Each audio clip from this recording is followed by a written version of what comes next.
Om Swastiastu. Pada mata kuliah Pengantar Dasar Matematika, kami dari kelompok 5 kelas 1D Pendidikan Matematika akan mempresentasikan materi bab 5 mengenai relasi dan fungsi. Adapun anggota dari kelompok 5, saya Nimade Kristina Pratnya Paramita dengan NIM 22130111050 sebagai pembicara pertama, Putu Anggi Agustini Astari dengan NIM 22130111070 sebagai pembicara kedua, Niwayan Yuliantari dengan NIM 22130111055 sebagai pembicara ketiga, dan Putu Wina Rasmayanti dengan NIM 22130111039 sebagai pembicara keempat. Langsung saja ke materi yang pertama, yaitu pengertian relasi. Relasi adalah suatu kalimat matematika yang memasangkan unsur-unsur dari suatu himpunan ke suatu himpunan yang lain. Definisi relasi berdasarkan hasil kali Kartesian, misalnya, relasi dari himpunan A ke himpunan B adalah pemasangan anggota himpunan A ke anggota himpunan B. Banyaknya himpunan yang terlibat dalam operasi mempengaruhi nama operasinya. Relasi dilambangkan dengan huruf besar R dan merupakan subtes dari hasil kali Kartesius. Selanjutnya, contoh dan cara menyatakan relasi. Ada 3 cara dalam menyatakan relasi. Yang pertama, diagram panah, yang kedua, himpunan pasangan berurutan, dan yang ketiga, diagram Kartesius.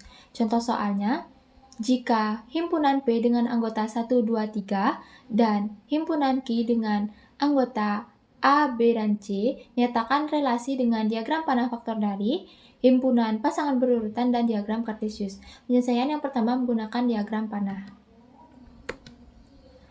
Diagram ini akan membentuk pola dari suatu relasi ke dalam bentuk gambar arah panah yang menyatakan hubungan dari anggota himpunan P ke anggota himpunan Q. Penyelesaian yang kedua menggunakan himpunan pasangan berurutan.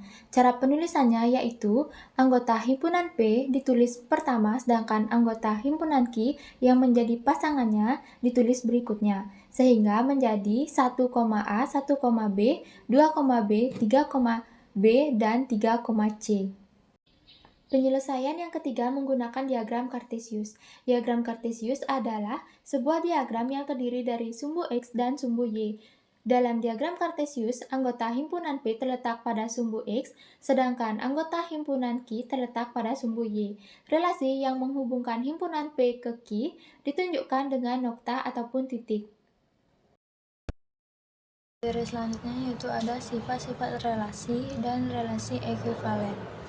Sifat-sifat relasi yaitu yang pertama, refleksif adalah relasi R pada himpunan A jika A, A merupakan elemen R untuk setiap A elemen A. Setiap elemen dalam A berhubungan dengan dirinya sendiri dan dikatakan tidak relaktif jika ada A elemen A tetapi tidak terdapat A, bukan merupakan elemen R.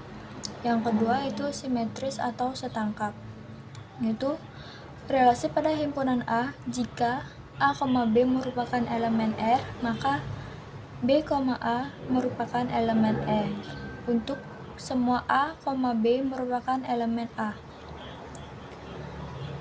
Yang ketiga itu antisimetris atau tolak setangkup, yaitu relasi R pada himpunan A jika A, B merupakan elemen R dan B, A merupakan elemen R, maka A sama dengan B untuk semua A, B merupakan elemen A. Yang terakhir itu ada transitif atau menghantar, yaitu relasi R pada himpunan A jika A, B merupakan elemen R dan B, C merupakan elemen R, maka A, C merupakan elemen R untuk semua A, B, C yaitu elemen A. Relasi R pada himpunan A disebut relasi ekuivalen jika memenuhi 3 sifat relasi, yaitu refleksif, simetris, dan transitif. Berikut merupakan contoh soalnya. Diketahui A itu 1,2,3, R-nya A kali A itu 1,2,3 dikali 1,2,3. berarti R-nya itu 1,1, 1,2, 1,3, 2,1, 2,2, 2,3, dan 3,1, 3,2, dan yang terakhir itu 3,3. Buktikan apakah relasi di atas merupakan ekuivalen atau tidak.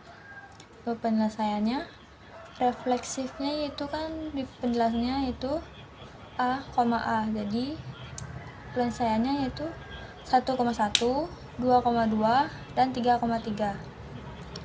Yang simetris menurut penjelasan tadi itu berarti 1,2, 2,1, 3,1, 3,1, 2,3, dan 3,2. Yang terakhir itu transitif. Transitif ya A, B itu 1,2 merupakan elemen R, dan B, C yaitu 2,1 merupakan elemen R. Jadi hasilnya itu yang A, C 1,1 merupakan elemen R. Jadi dari contoh soal tersebut membuktikan bahwa merupakan relasi ekuivalen karena memenuhi 3 sifat tersebut, yaitu refleksif, simetris, dan transitif. Baik, materi selanjutnya yaitu ada konsekuensi relasi ekuivalen dan relasi antara anggota-anggota berlainan. Yang pertama yaitu konsekuensi relasi ekuivalen. Yang A, abstraksi untuk penemuan konsep. Dari relasi kesejaran atau garis-garis lurus didapat konsep searah. Dua garis mempunyai arah yang sama jika mereka sejajar sehingga berada dalam satu kelas ekuivalen.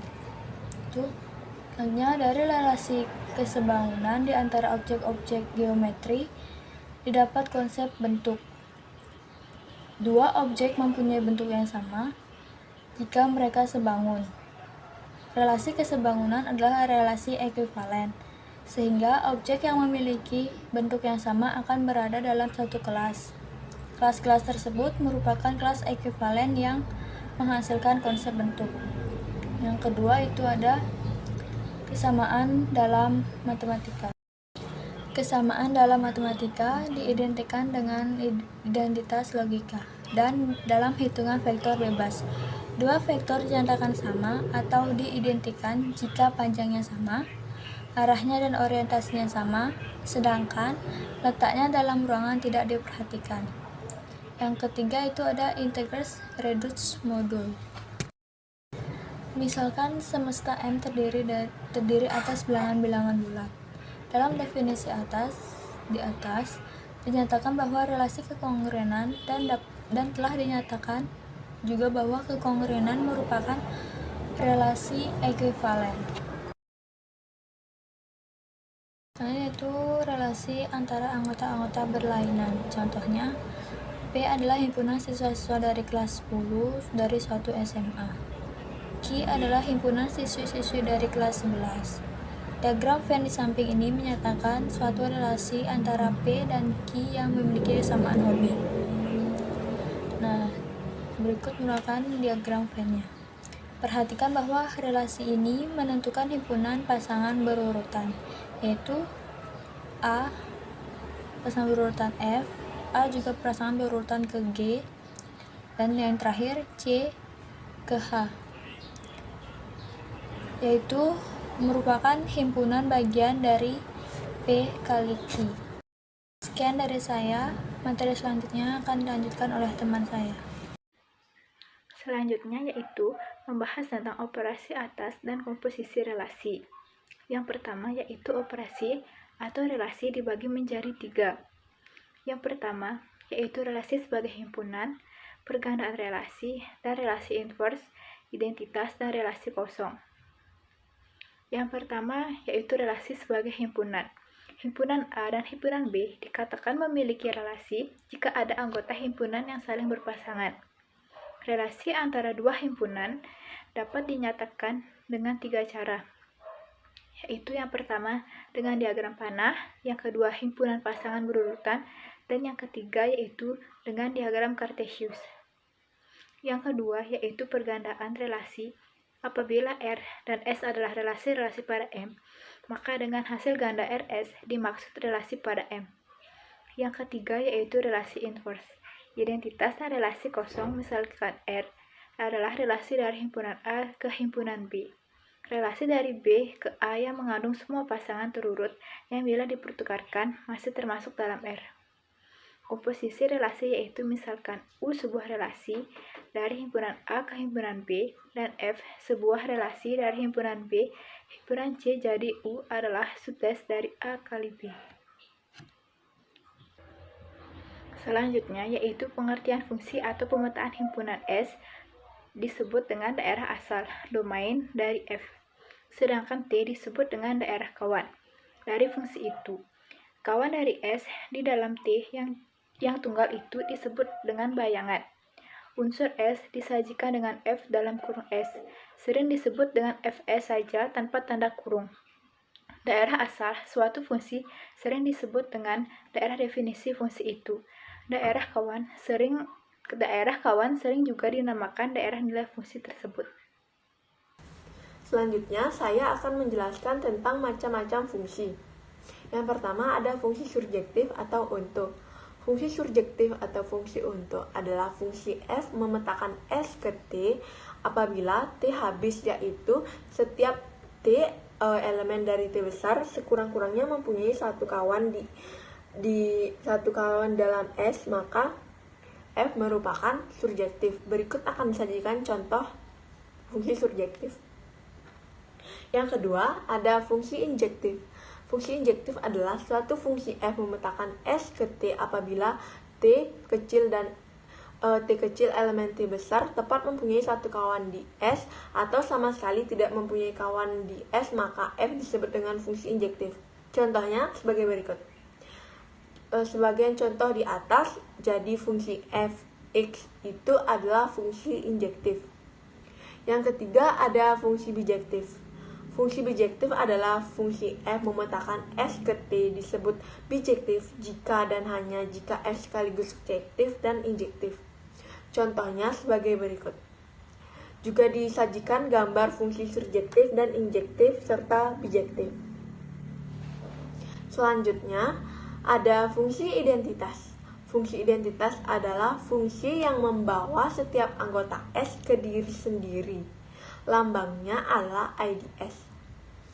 Yang kelima ada fungsi konstan. Fungsi konstan adalah fungsi f pada A ke B disebut konstan jika dan hanya jika anggota B yang sama menjadi pasangan dari setiap anggota A. Dengan kata lain, f memetakan A ke B konstan jika hanya rank di F hanya mempunyai satu anggota. Ada yang disebut dengan penggandaan fungsi.